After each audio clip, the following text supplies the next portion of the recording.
A paz do Senhor, meu irmão e minha irmã.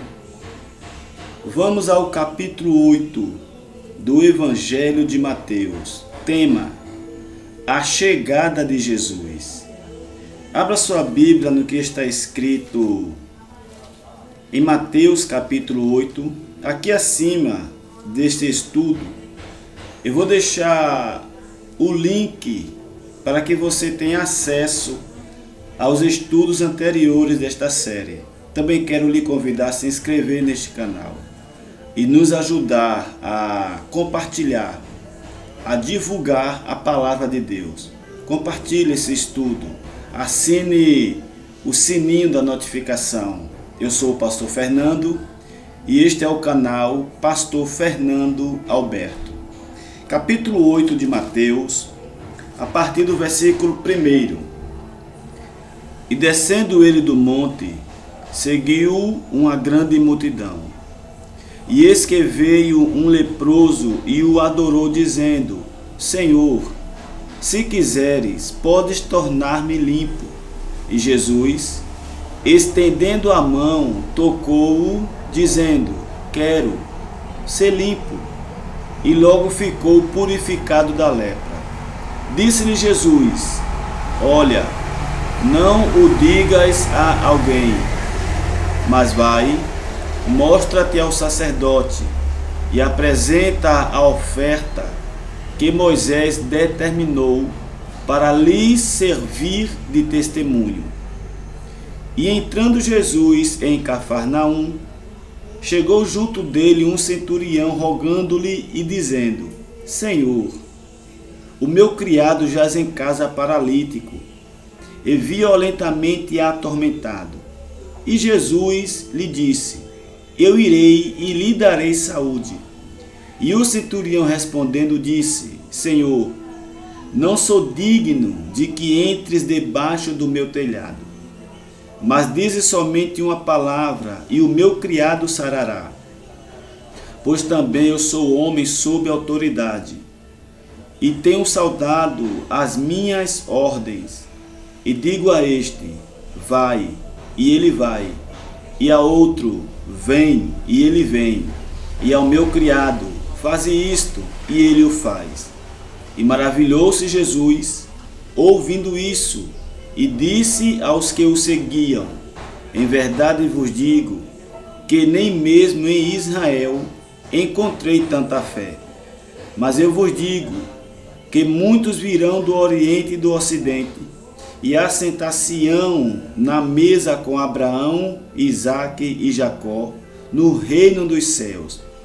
E os filhos do reino serão lançados nas trevas exteriores. Ali haverá pranto e ranger de dentes. Então disse Jesus ao centurião: Vai, e como creste, te seja feito. E naquela mesma hora o seu criado sarou. E Jesus, entrando na casa de Pedro, viu a sogra deste jazendo com febre, e tocou-lhe na mão, e a febre o deixou. E levantou-se e serviu-os. E chegada a tarde, trouxeram-lhe muitos endemoniados. E ele, com a sua palavra, expulsou deles os espíritos e curou todos os que estavam enfermos, para que se cumprisse o que fora dito pelo profeta Isaías, que diz: Ele tomou sobre si as nossas enfermidades e levou as nossas doenças. E Jesus, vendo em torno de si uma grande multidão, ordenou que passassem para a outra margem. E aproximando-se dele o escriba, disse: Mestre, onde quer que fores, eu te seguirei. E disse Jesus: As raposas têm covis, e as aves do céu têm ninhos, mas o Filho do Homem não tem onde reclinar a cabeça. E o outro de seus discípulos lhe disse: Senhor, permite-me que primeiramente vá sepultar o meu pai. Jesus, porém, disse-lhes: Segue-me, e deixa aos mortos sepultar os seus mortos. E entrando ele no barco, seus discípulos o seguiam. E eis que no mar se levantou uma tempestade tão grande que o barco era coberto pelas ondas. Ele, porém, estava dormindo. E os seus discípulos, aproximando-se, o despertaram, dizendo: Senhor, salva-nos que perecemos. E ele disse-lhes: Por que temeis, homens de pequena fé? Então, levantando-se, repreendeu os ventos e o mar, e seguiu-se uma grande bonança. E aqueles homens se maravilharam, dizendo: Que homem é este, que até os ventos e o mar lhe obedecem? E tendo chegado na outra margem, na província dos Gadarenos, saíram-lhe ao encontro 2 endemoniados, vindos dos sepulcros. Tão ferozes eram, que ninguém podia passar por aquele caminho. E eis que clamaram, dizendo: Que temos nós contigo, Jesus, Filho de Deus? Vieste aqui atormentar-nos antes do tempo? E andava pastando distante deles uma manada de muitos porcos. E os demônios rogaram-lhe, dizendo: Se nos expulsas, permite-nos que entremos naquela manada de porcos. E ele lhes disse: Ide. E saindo eles, se introduziram na manada de porcos. E eis que toda aquela manada de porcos se precipitou no mar por um despenhadeiro e morreram nas águas.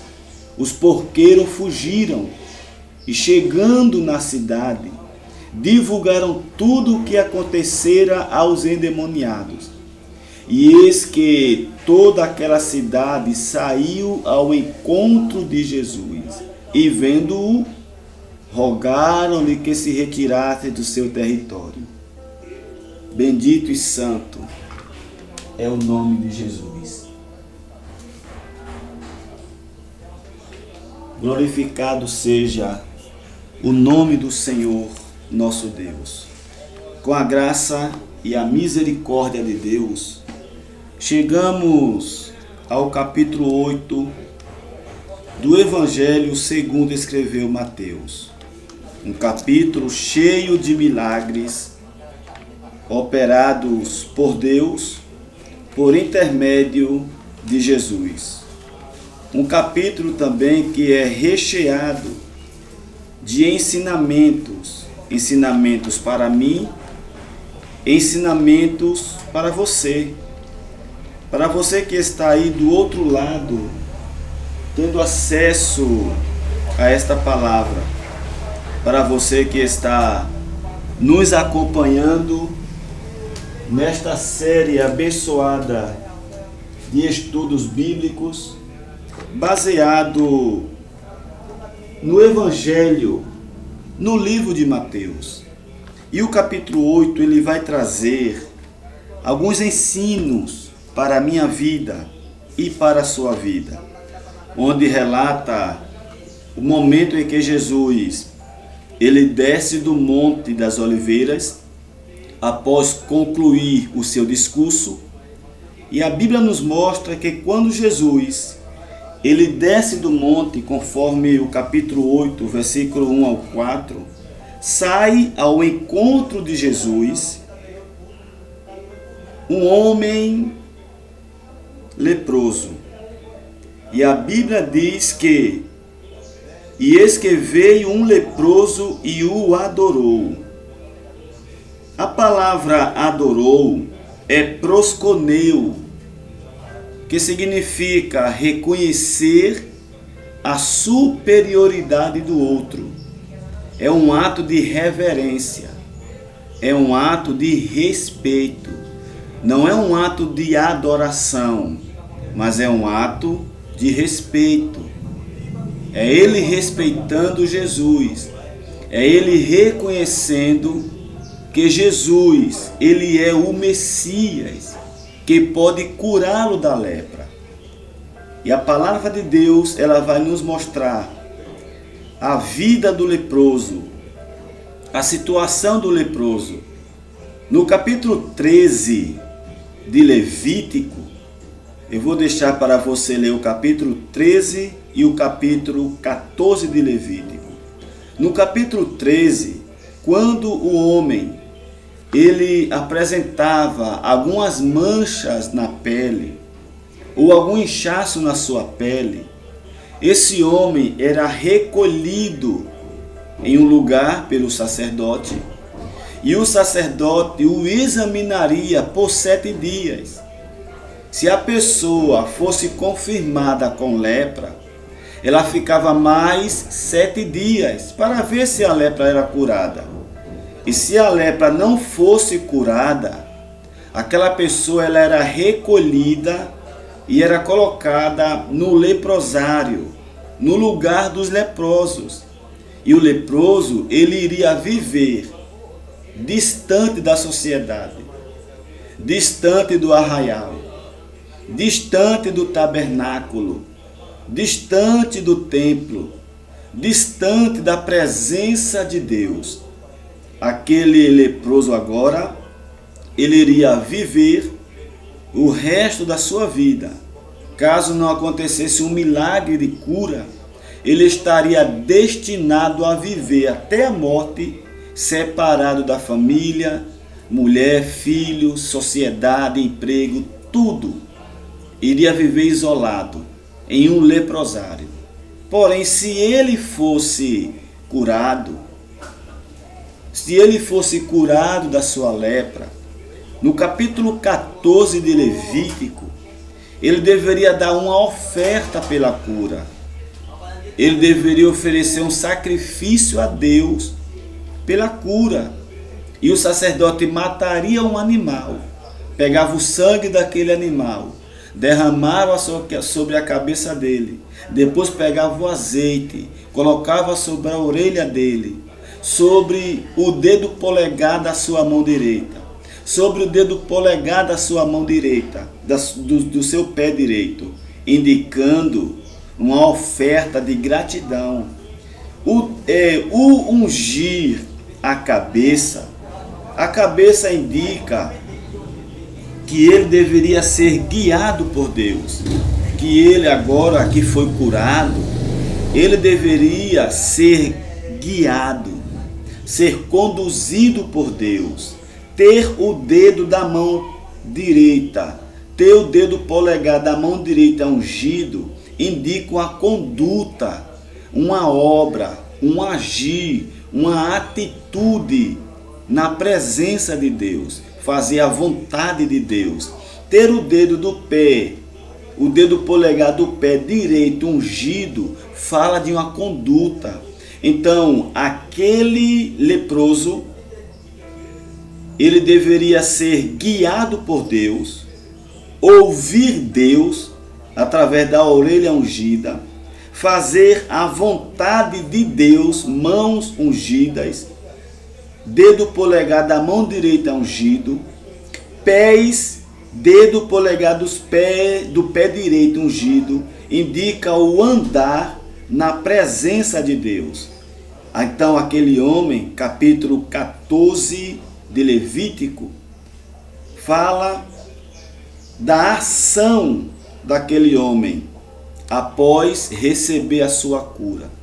Após ele ser curado, a vida dele, a conduta dele, a obra dele, o trabalho dele deveria ser voltado para Deus, obedecer a Deus, fazer a vontade de Deus. E isto fala da minha vida, isto fala da sua vida. Quando aquele homem ele é curado, Jesus e a Bíblia, ela está nos mostrando também o tempo em que Jesus viveu. O tempo em que Jesus viveu era o tempo da lei. Capítulo 8 de Mateus.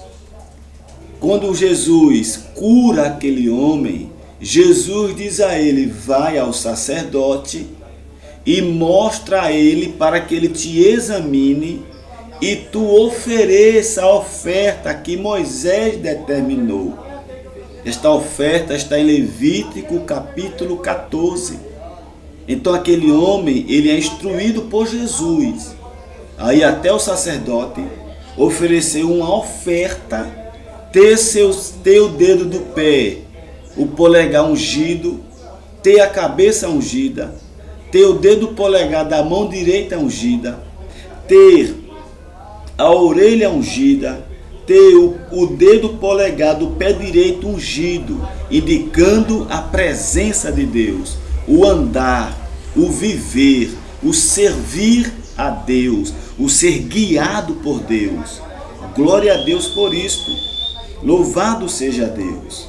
Então Jesus, ele mandou o leproso fazer isto porque estava num tempo da lei. Capítulo 4, versículo 4 de Gálatas, diz que Jesus, ele viveu e ele nasceu e viveu no tempo da lei. Hoje nós estamos no tempo da graça. Romanos 6,14. Não estás debaixo da lei, mas debaixo da graça. Assim devemos agir também. Por quê? Porque nós, assim como aquele leproso, nós estávamos com a lepra do pecado. E por causa da lepra do pecado, por causa de uma vida pecaminosa que nós vivíamos afastados de Deus. Conforme diz Isaías 59, 1 e 2, que os ouvidos do Senhor não estão agravados para não poder ouvir, nem a sua mão encurtada para não poder salvar. Mas as vossas transgressões fazem divisões entre vós e o vosso Deus, de maneira que não vos ouçam. Nós tínhamos uma vida pecaminosa. Nós vivíamos com uma vida espiritual manchada pela lepra, afastados de Deus, distantes da presença de Deus.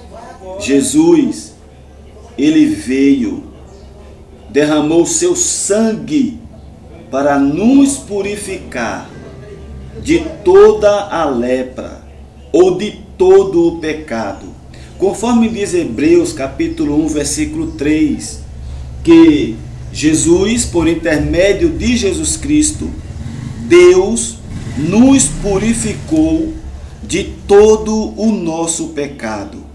Hebreus capítulo 1, versículo 3, diz assim: o qual, sendo o resplendor da sua glória e a expressa imagem da sua pessoa, e sustentando todas as coisas pela palavra do seu poder, havendo feito por si mesmo a purificação de todos os nossos pecados. Por intermédio de Jesus, Deus, ele nos purificou de todo o nosso pecado. Glória a Deus por isto. Romanos capítulo 6 é o capítulo que nos mostra que por intermédio de Jesus Cristo, da sua graça, da sua misericórdia, o pecado não terá domínio sobre nós. Romanos capítulo 6, versículo 14 diz: o pecado não terá domínio sobre vós.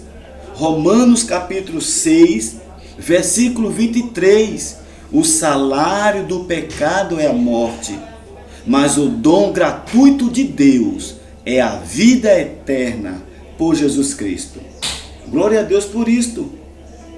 A palavra de Deus, ela nos diz ainda, no livro de 1 Pedro, capítulo 2, carta do apóstolo Pedro, capítulo 2, versículo 9 e o versículo 10, diz assim: mas vós sois a geração eleita, o sacerdócio real, a nação santa, o povo adquirido, para que anuncieis as virtudes daquele que vos chamou das trevas para a sua maravilhosa luz. Vós, em que outro tempo não erais povo, mas agora sois povo de Deus, que não tinhais alcançado misericórdia, mas agora alcançaste misericórdia. Agora que Jesus morreu, ressuscitou, agora que Jesus venceu a morte, venceu o pecado, nos purificou de todo o nosso pecado, sois povo de Deus. Glória a Deus por isto. Louvado seja o nome do Senhor. Apocalipse capítulo 1, versículo 5, diz que em seu sangue, Apocalipse 1:5, em seu sangue nos lavou de todos os nossos pecados. A lepra, como um pecado, ela foi lavada pelo sangue de Jesus. Glória a Deus por isto. Louvado seja o nome de Jesus. E Ele nos perdoou, Ele nos purificou para que nós, eu, você, vivêssemos uma vida de obediência a Deus, curados da lepra, restaurados da lepra, restaurados da vida que nós vivíamos. Que vida você vivia antes de encontrar com Jesus? Antes de você ser evangélico, antes de você ser evangélica, que vida você vivia? Como era a sua vida? Como era a minha vida? Era uma vida de leproso, era uma vida afastada de Deus, afastada da presença de Deus, da palavra de Deus, da vontade de Deus, do querer de Deus.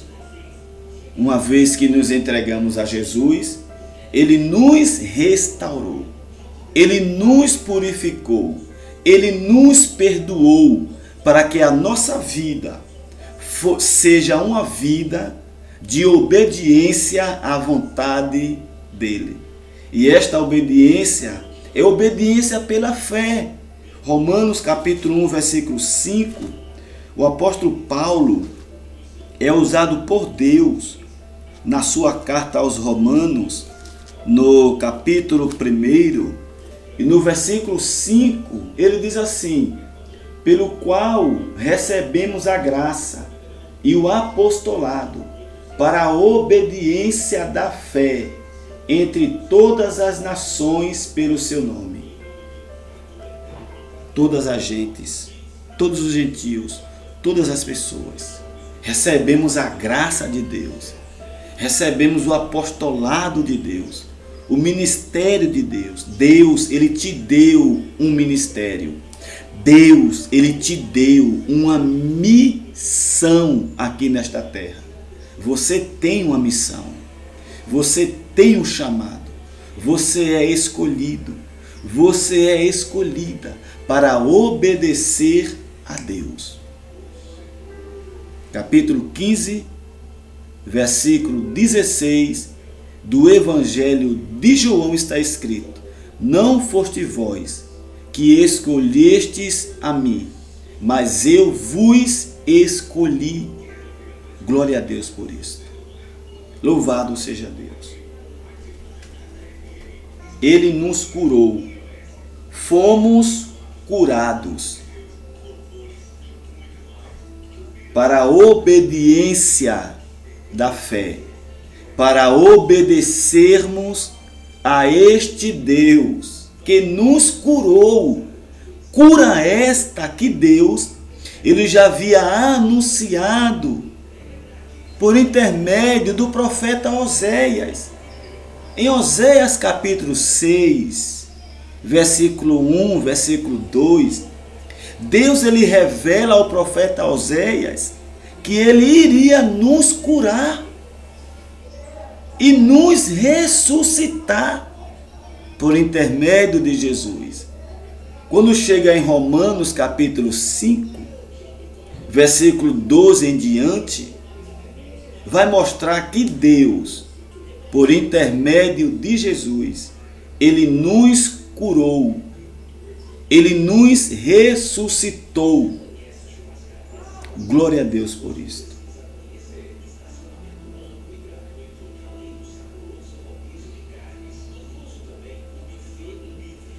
Para que nós venhamos viver uma vida de obediência, de submissão ao nosso Deus. Assim como Deus, Ele curou aquele leproso através de Jesus. Ele me curou, Ele te curou, para que nós venhamos obedecer a sua palavra, para que nós venhamos fazer a vontade de Deus. No versículo 18 ao 22 do livro de Mateus, a palavra de Deus, ela vai nos mostrar, Evangelho de Mateus, capítulo 8, versículo 5, melhor dizendo, versículo 5 ao versículo 13, capítulo 8, versículo 5 ao versículo 13, é mostrado o poder da fé. O poder da fé naquilo que Jesus diz que vai fazer. Observe que aquele centurião, ele acreditou na palavra de Jesus. Jesus disse: eu irei e lhe darei saúde. Ele tomou posse da palavra. Ele acreditou na palavra. E o milagre aconteceu. É a fé. Jesus fez uma promessa ao centurião. E a promessa foi: eu irei e lhe darei saúde. Capítulo 8, versículo de número 7 de Mateus. Mateus 8, 7. E Jesus lhe disse: eu irei e lhe darei saúde. O centurião acreditou nesta palavra. Ele acreditou que Jesus ia curar o seu servo. E foi através desta fé que o milagre aconteceu. Eu pergunto a você, o que foi que Deus disse que ia fazer na tua vida? Quais as promessas de Deus para você? Eu quero lhe convidar a vencer a incredulidade, a vencer a dúvida e a colocar em prática a fé, a confiança. Ezequiel 12, 28 diz: a palavra que eu falei se cumprirá. Jeremias 1:11 diz: eu velo sobre a minha palavra para cumprir. Em Tito 1:2 diz: Deus não pode mentir. Em Hebreus 6:18 diz: é impossível Deus mentir. Em Timóteo 2:13 diz: se formos infiéis, ele permanece fiel. Em 1 Samuel 15:29 diz que Deus não é homem para mentir. Em Números 23:19 diz: Deus não é homem para que minta, nem filho do homem para que se arrependa.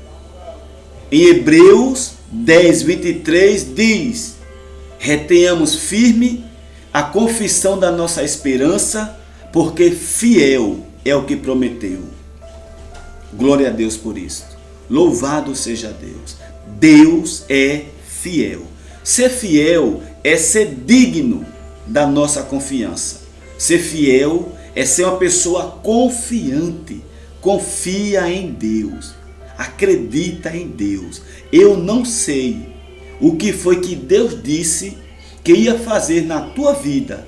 Porém, se você acreditar que Deus vai fazer, Ele vai fazer.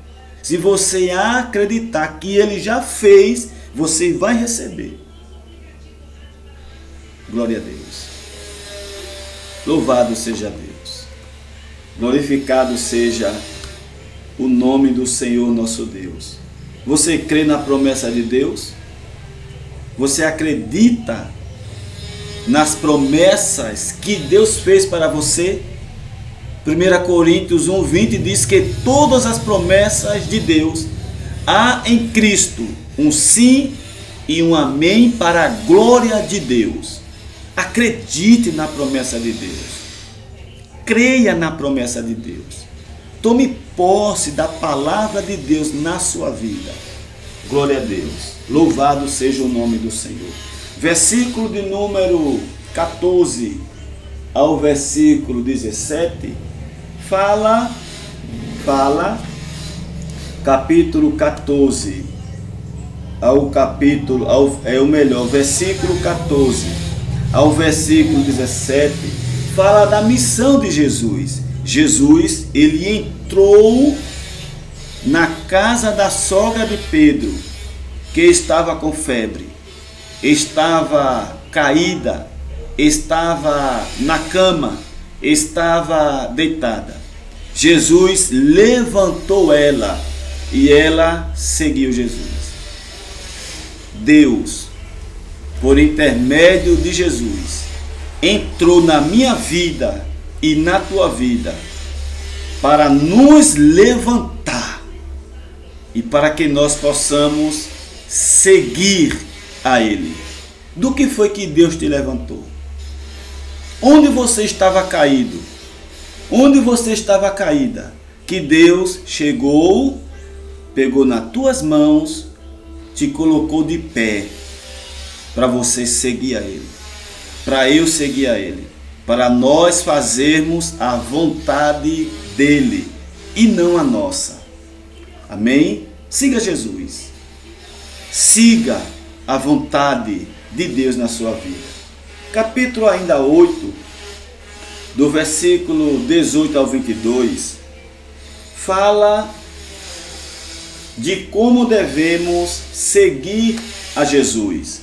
Capítulo 8, versículo 18 ao 22 diz assim: E vendo Jesus em torno de si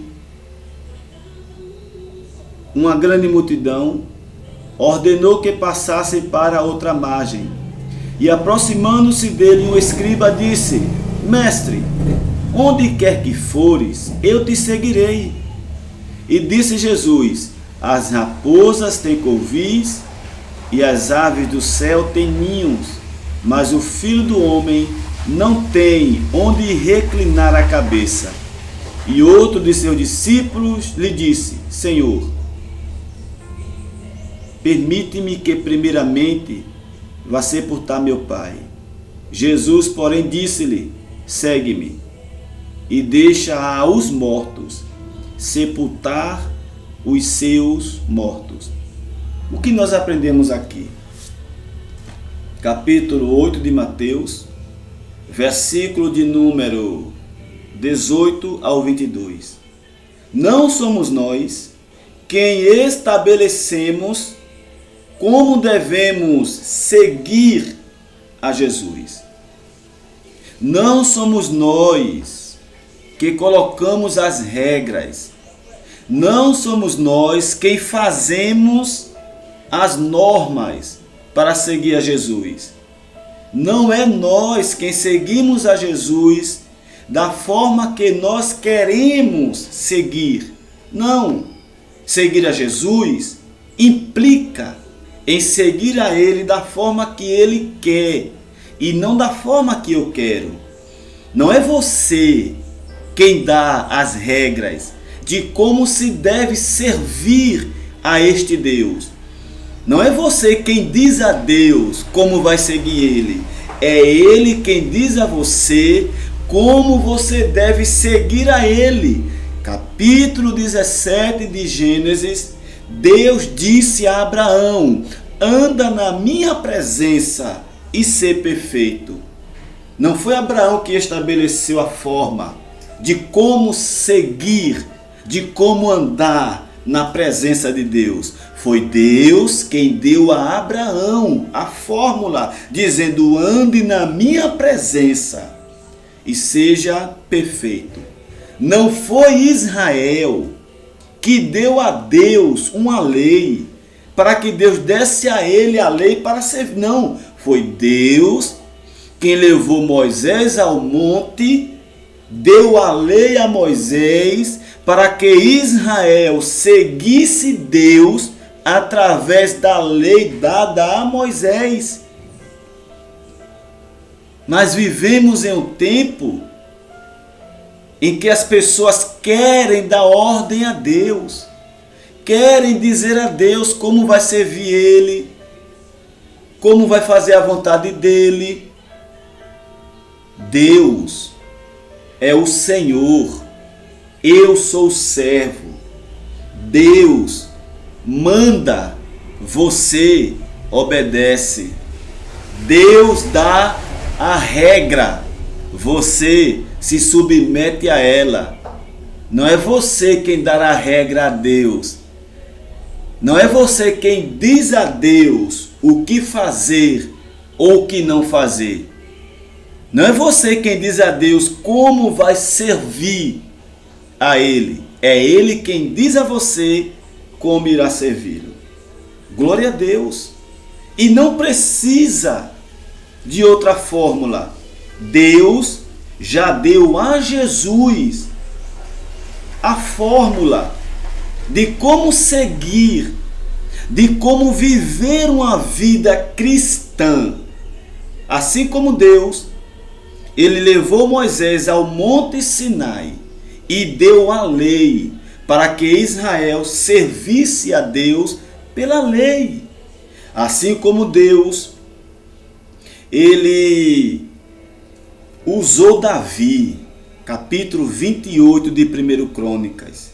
Deus, Ele deu a Davi a planta do templo, para que Davi desse essa planta a Salomão, e Salomão aos trabalhadores, aos construtores na construção do templo. Assim foi com Moisés.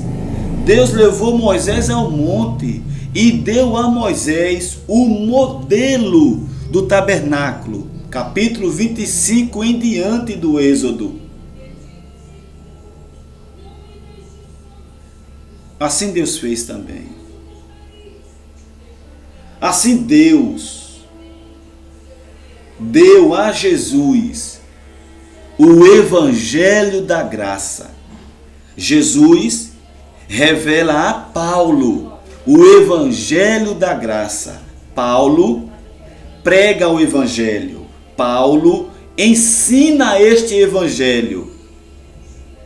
E ele vai dizer em Coríntios capítulo 3. Abra sua Bíblia comigo. Ele vai dizer: eu plantei, Apolo regou, mas Deus deu o crescimento. Portanto, nem o que planta, nem o que rega é alguma coisa, mas Deus que dá o crescimento. Ora, o que planta e o que rega são um, 1 Coríntios 3,8. Mas cada um receberá seu galardão, segundo o seu trabalho, porque nós somos cooperadores de Deus. Vós sois lavouras de Deus e edifício de Deus, segundo a graça de Deus que me foi dada. Pus eu, como sábio arquiteto, o fundamento, e outro edifica sobre ele.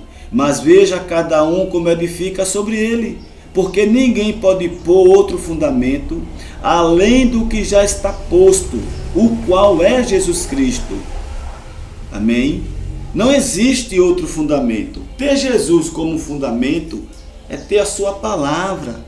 E a sua palavra foi revelada a Paulo, capítulo 1 de Gálatas, versículo 8, carta do apóstolo Paulo aos Gálatas, capítulo 1, versículo 8, diz assim, Gálatas 1 e 8,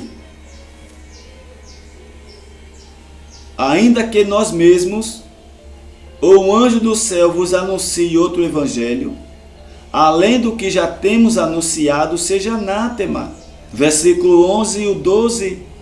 Mas faço-vos saber, irmãos, que o evangelho que por mim foi anunciado não é segundo os homens, porque não o recebi, nem aprendi de homem algum, mas pela revelação de Jesus Cristo. Segundo Coríntios capítulo 12, Paulo vai dizer: eu conheço um homem que há 14 anos foi ao terceiro céu. Se no corpo, não sei. Se fora do corpo, não sei. E este homem, ele ouviu palavras inefáveis. Paulo recebeu de Jesus a doutrina da igreja, a palavra para a igreja, chamada de Evangelho da Graça de Deus. 24:20 de Atos diz: mas a minha vida em nada a tenho por preciosa, contanto que cumpra a minha carreira e o ministério que recebi do Senhor Jesus, para dar testemunho do Evangelho da Graça de Deus. Louvado seja Deus por isto. Glorificado seja o nome do Senhor.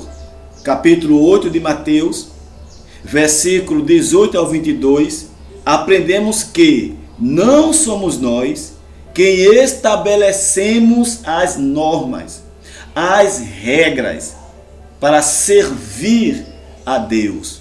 É Deus quem estabelece, entrega a Jesus, e Jesus entregou a Paulo, e Paulo para nós.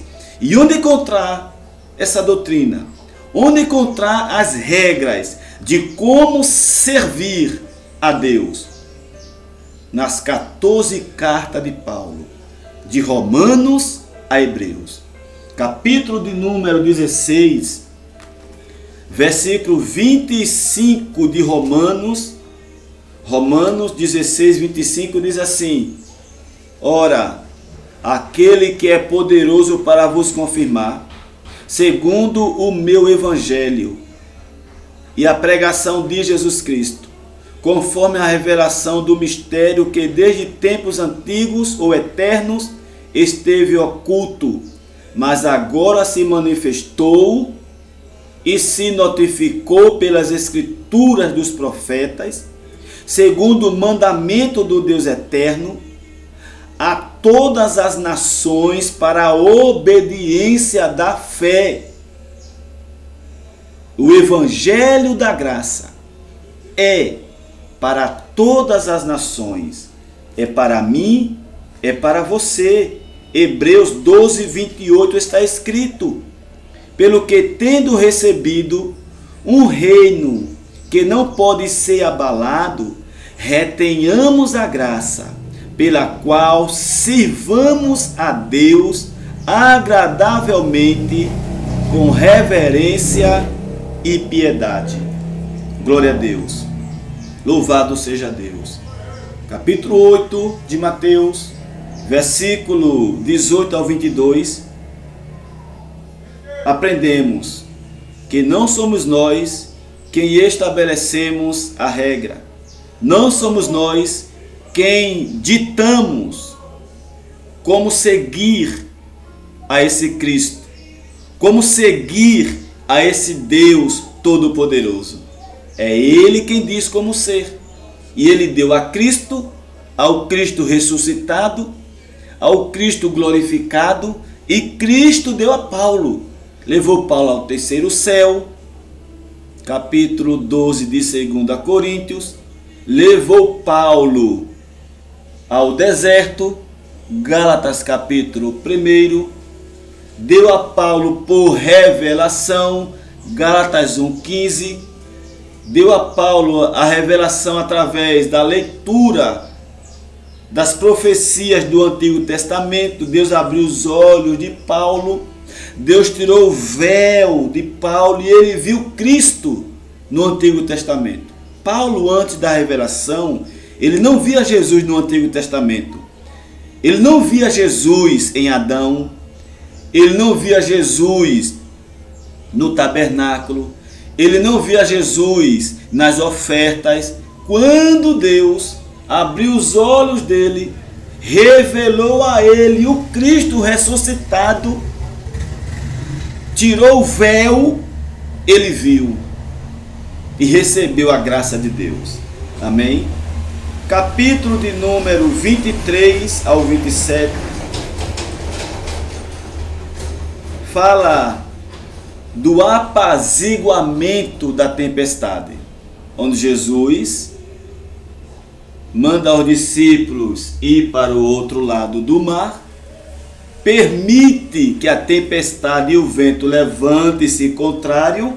Jesus está no barco com eles, eles veem a tempestade, eles veem o vento e eles agora gritam: Senhor, Senhor, vamos morrer, vamos morrer.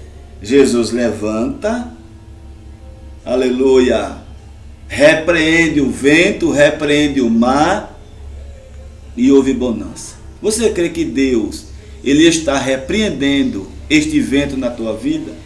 Você crê que Deus está trazendo bonança na tua vida?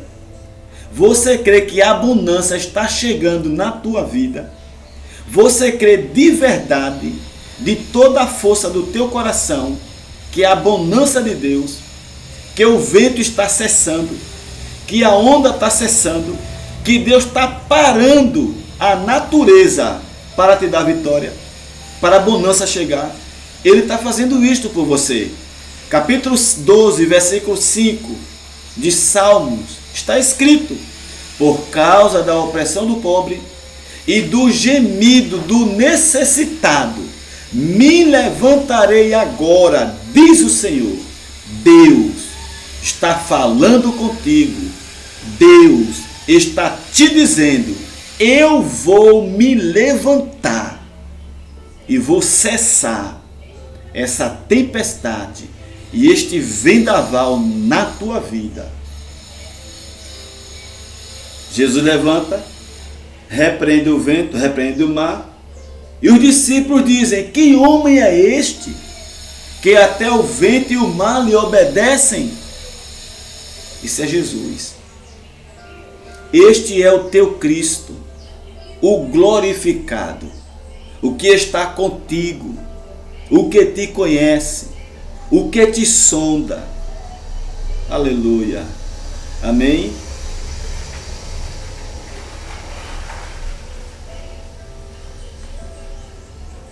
Versículo de número 8, 23 ao 27, Jesus apazigua a tempestade, o que nós falamos agora há pouco. Agora do 28 ao 34, fala da entrada de Jesus em Gadara. E quando Jesus ele entra no território dos gadarenos, os espíritos malignos, eles batem em retirada. Jesus os expulsa. Isto quer dizer que onde Jesus chega, onde Jesus entra, o mal tem que sair, a bagunça tem que sair, a enfermidade tem que sair, a confusão tem que sair, o medo tem que sair, e o nome de Deus é glorificado. Assim é na minha vida, assim é na tua vida. Amém? Que Deus continue te abençoando. Em nome de Jesus. Concluímos aqui o capítulo 8 de Mateus. Curta, compartilhe, se inscreva em nosso canal. E não esqueça, juntos somos mais fortes.